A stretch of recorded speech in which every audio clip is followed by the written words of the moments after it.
કે 8 અંગો વાંકા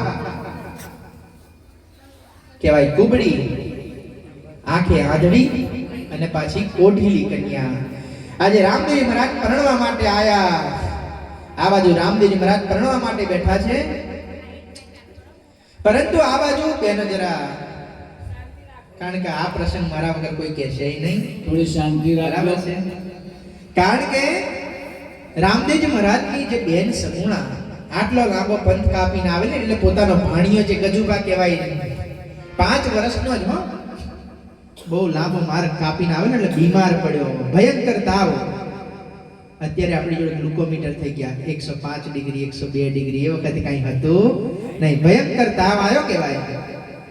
આજે બેન સગુણા મનની અંદર વિલાપ કરે, હે ભગવાન, આટલો બધો તાવ આવ્યો, હે મારા વીર, તું એની વારે આવજે. આ બાજુ રામદેવજી મહારાજ તો ઉમરકોટ પહોંચી ગયેલા ભણવા માટે.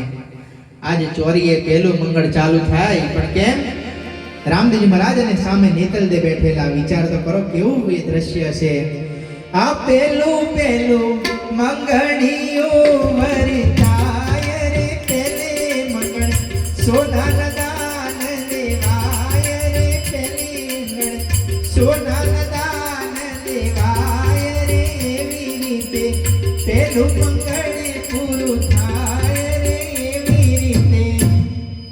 આ તો પહેલું મંગળ પૂરું થયું, પરંતુ ભાઈ બન્યું એવું હવે સાંભળવા જેવી વાત આવી. હો, આ બાજુ રામદેવજી મહારાજનો ભાણિયો કહેવાય, પોકરણની અંદર બીમાર પડેલો ને, જેને ભયંકર તાવ આવેલો, એ મરણ પામ્યો.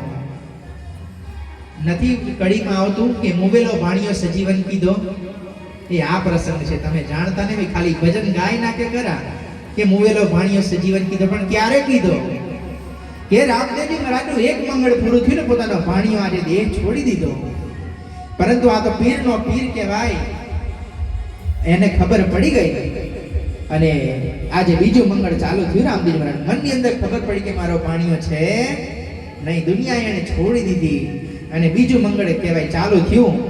આવું બીજું મંગળિયું વરતાય રે, બીજે મંગળ રૂપાના દાન દેવાય રે, આ તો એવી રીતે બીજું મંગળ પૂરું થાય રે, એવી રીતે. આજે 2 મંગળ પૂરા થયા એટલે રામદેવજી મહારાજે કહી દીધું ગોર મહારાજને, હવે થોભી જાઓ. બધા નગરજનો વિચાર કરે કે રામદેવજી મહારાજ ગુસ્સે થયા, એનું કારણ શું?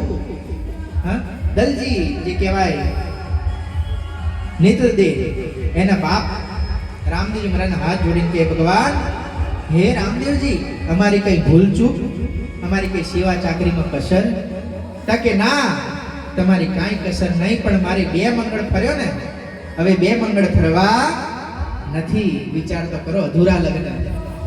કે ભગવાન, આવું ના હોય, અધૂરા લગ્ન હોય નહીં. તો કે ના, 2 મંગળું ફરીશ, પણ મારા પોકરણની અંદર જઈને ફરીશ. વિચાર તો કરો, આવા કોઈ લગ્ન જોઈલા? આ તો ભગવાન જ કરી શકે, એનામાં જ તાકાત છે. આપણે તો વાતો કરીએ.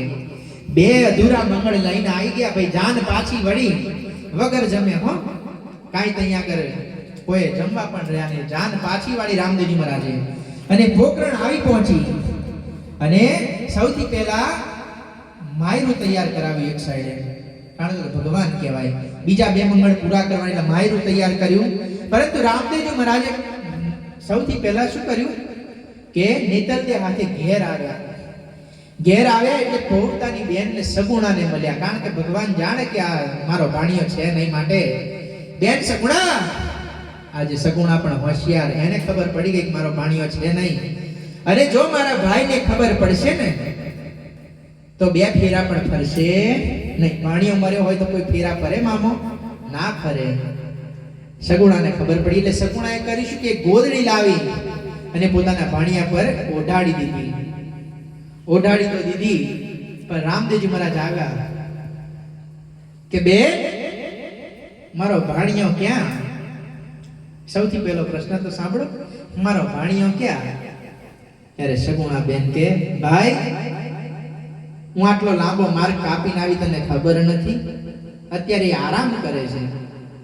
બેન, આ એની મામી આવી, હવે તો બોલાય.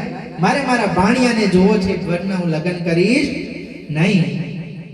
કે ભાઈ તું સમજતો કેમ નથી, ગાંડો થયો છે કે? એ ભયંકર એને ઊંઘ આવી છે, બહુ ઘેન ચડી છે ને ઊંઘી ગયો. મામા તોય મામા એ મામા કહેવાય.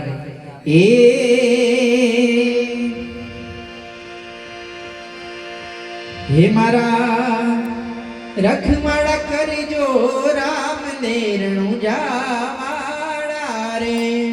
બેન સગુણાએ મનની અંદર આવું જ કર્યું કે ભાઈ તું તો જાણું છું કે તું ઈશ્વરી પુરુષ છું, પરંતુ મારી આબરૂ કાકાડ, તું તારે લગ્ન કરી લે. કે બેન મારા ભાણિયાને બોલાય નહીં તો હું લગ્ન કરીશ નહીં, મારા બે મંગળ અધૂરા છે. તરકે ભાઈ હવે તું નથી માનતો એટલે તને કહી દઉં કે તારો ભાણિયો હવે રહ્યો નથી, એ કાયમની નિંદરની અંદર પોડી ગયો છે.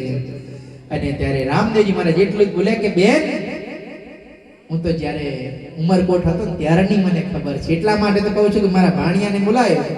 તરકે ભાઈ એ નહીં આવે. અરે ના શું આવે, આ એનો મામો બોલાવે ને જો હાલ બોલાવ ના આવે તો કહેજે. અને એટલા બોલે હે મારા ભાણિયા. ત્યાં તો રામદેવજી મહારાજનો ભાણિયો કહેવાય ગજુબા કહેવાય. જેમ એક મૃતદેહની અંદર કહેવાય આત્મા પૂર્યો હોય ને એવો મામા મામા કરતો દોડતો આવીને મામાને કોટે વળગી ગયો. બોલે રામદેવજી મહારાજ કી જય. આવી શ્રદ્ધા હોવી જોઈએ. અને પછી તો ત્રીજું મંગળ વર્તાયું. પણ કેમ? આજે તો કઈ હરખનો પાર નહીં. સગુણા તો પછી કારણ કે મુવેલો ભાણિયો સજીવન કીધો, પછી તો હરખ હોય ને. પછી તો ત્રીજા મંગળની અંદર આવી ગયા ભાઈ સગુણા બેન સાથમાં. અને ચમર જોડે ભાઈ પર આવ ત્રીજું મંગળિયો ભરે તાય રે. આવ ત્રીજે મંગળ આવ ત્રીજે મંગળ ગાયું ન દાને દેવાય રે. આવ ચોથું મંગળિયો ભરે તાય રે. આ તો 12 વિના ધણીનું લગ્ન થાતું હોય ને તમે તાળીઓ ના પાડો ને તો આ બેસવાનો કઈ અર્થ રહેતો નથી. મારા 12 વિના ધણી પર વિચાર તો કરો. ચોથું મંગળિયો ભરે તાય રે. ચોથે મંગળ એને નેતલ દેન દાન દેવાય રે. એવી રીતે ચોથું મંગળ પૂરું થાય રે. અને કહેવાય આજે નગરને એટલું બધું ખુશ કહેવાય ને. દિવાળીમાં કેવા ફટાકડા ફૂટે. આજે વાજાના શરણાઈઓ વાગતી હતી. અને રામદેવજી મહારાજ પછી કહેવાય ઘણા પરચા દીધા. અને 54 વર્ષની ઉંમરે સમાધિ પણ લીધેલી 12 વિના ધણીએ. એના પરચાનો કોઈ પાર રહેતો નથી. પરંતુ આપણે ઘણા ભજનો ગાવાના, થોડી હાસ્ય